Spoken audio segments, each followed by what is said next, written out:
আমরা এখন রয়েছি ছাঙ্গু লেক বা মন্দির নাথুলা পাস যাওয়ার রাস্তায় ইস্ট সিকিমে। তো আমার চ্যানেলে আর কোনো আপডেট ভিডিও আসবে না, কারণ তোমরা কেউ ভিডিও দেখছো না, কেউ চ্যানেলটাকে লাইক কমেন্ট শেয়ার সাবস্ক্রাইব আর কিছুই করছো না। সেভাবে চ্যানেলটা আমার গ্রো না হওয়ার জন্য আমি আর কোনো রকম এজেন্টের কাছ থেকে আপডেট ভিডিও তোমাদেরকে দেবো না। আমরা প্রতিনিয়ত কষ্ট করে তোমাদের জন্য আপডেট ভিডিও বানাই, কিন্তু তোমরা সেই ভিডিওগুলো কেউ দেখোও না, কমেন্ট লাইক শেয়ার তো দূরের কথা। তো এত কষ্ট করে ভিডিও বানিয়ে তোমাদের জন্য কী লাভ? আজকের ওয়েদার দেখো, ইস্ট সিকিমের ওয়েদার কিন্তু প্রচণ্ড খারাপ। অলরেডি কিন্তু তোমরা দেখতে পাচ্ছ রাস্তা পুরো চারিদিকে কিন্তু বৃষ্টির মরশুমে কিন্তু ওয়েদার কিন্তু খুবই খারাপ রয়েছে। আমরা এখন যাচ্ছি ছাঙ্গু লেক যেতে পারবো কিনা সেটাও তোমাদেরকে কনফার্ম বলতে পারছি না। রাস্তায় কিন্তু প্রচুর স্লিপ, এবং যেহেতু পাহাড়ে কন্টিনিউ লাগাতার বৃষ্টি হচ্ছে, অবস্থা কিন্তু খুবই খারাপ। তোমাদের রিকোয়েস্টের জন্য কিন্তু আজকে আমরা এই রিস্কটা নিয়ে ভিডিওটা করছি। তাও তোমরা যদি সাপোর্ট না করো, আশা করি এই চ্যানেল থেকে তোমরা আর সাপোর্ট ভিডিও পাবে না। তোমাদেরকে আমরা সাপোর্ট করবো, তোমরা যদি আমাদেরকে সাপোর্ট না করো সেক্ষেত্রে আমি আর এই চ্যানেলে কোনো আপডেট ভিডিও দেবো না। দেখতে পাচ্ছ আজকের আকাশ বা আজকের ওয়েদার কতটা খারাপ। এই মুহূর্তে কিন্তু ইস্ট সিকিমের ওয়েদার কিন্তু যথেষ্ট খারাপ। নর্থ সিকিম তো এখন খোলেইনি, কিন্তু ইস্ট সিকিম যেহেতু খুলেছে, ইস্ট সিকিমের ওয়েদার কিন্তু যথেষ্ট খারাপ। দেখতে পাচ্ছ আমরা মেঘের ভিতর দিয়ে যাচ্ছি, পুরো চারিদিকে শুধু অন্ধকার, সামনে আশেপাশে কোনো গাড়ি নেই, আমরা শুধু বাইক নিয়ে যাচ্ছি। অবস্থা এতটাই খারাপের দিকে যে আমরা হয়তো মাঝপথ থেকেই ফিরে আসতে পারি, কারণ এভাবে ঠান্ডাটা হঠাৎ বেড়ে যাওয়ার জন্য প্রচণ্ড ঠান্ডা। মাঝখানে কিন্তু সিকিমে ঠান্ডাই নেই, কিন্তু ইস্ট সিকিমের ক্ষেত্রে কিন্তু এখন ঠান্ডা ভালোই লাগছে।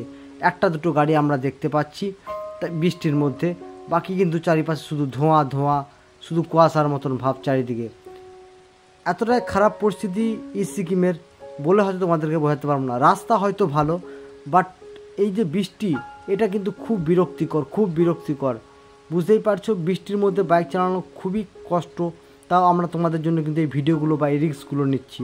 তোমরা যদি সাপোর্ট করো, আশা করি আমি আবারও তোমাদেরকে আপডেট ভিডিও দেবো। তাই প্রত্যেকের কাছে রিকোয়েস্ট, আজকে তোমরা যারা এই ভিডিওটা দেখছো তারা প্লিজ কমেন্ট করো চ্যানেলটাতে একটা করে, আর খুব তাড়াতাড়ি 10,000 সাবস্ক্রাইবার পূরণ করে দাও। আশা করছি তোমাদেরকে আমি প্রতিনিয়ত সিকিমের সমস্ত আপডেট ভিডিও, পুজোর মধ্যে বা পুজোর সময় কী ওয়েদার থাকবে, কী না থাকবে, সমস্ত কিছু দেবো। আশা করি তোমরা সেইটুকু আমাদের জন্য করবে। তো দেখতে আমরা কিন্তু অনেকটাই চলে এসেছি, আর হয়তো মিনিট 15 পরে আমরা হয়তো ছাঙ্গু লেকে পৌঁছে যাব। সেখান থেকে তোমাদেরকে ছাঙ্গু লেকের আজকে ভিউটা দেখাবো, যেটা তোমরা অধীর আগ্রহে দেখার জন্য বসে আছো। ওপরে মেঘগুলো দেখতে পাচ্ছ কতটা সাদা তুলো পেঁচার মতন, আর চারিদিকে একটা বৃষ্টি কুয়াশা ভাব। বৃষ্টি তো অলরেডি পড়ছে, তোমরা দেখতে পাচ্ছ, তার মধ্যে এই কুয়াশার মতন ভাব।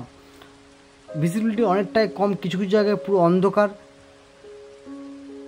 আর তোমরা যারা ফেসবুক পেজ দেখেছো, প্লিজ পেজটাকে সবাই একটু ফলো করে দিও, লাইক করে দিও। ইস্ট সিকিমের রাস্তা কিন্তু যথেষ্ট ভালো রয়েছে। যারা রাস্তা নিয়ে সন্দেহ করছো তাদেরকে বলে রাখি, ইস্ট সিকিমের রাস্তায় কোনো রকম ধস নেই।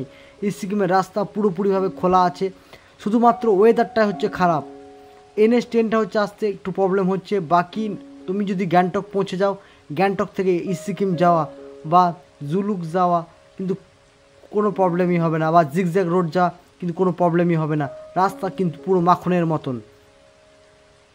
আশা করি ভিডিওটা তোমাদের ভালো লেগেছে, এবং চলো তোমাদেরকে চ্যানেলটাকে সবাই সাবস্ক্রাইব করে নাও। পরে তোমাদেরকে আমি ছাঙ্গু লেকের ভিউটা দেখাচ্ছি।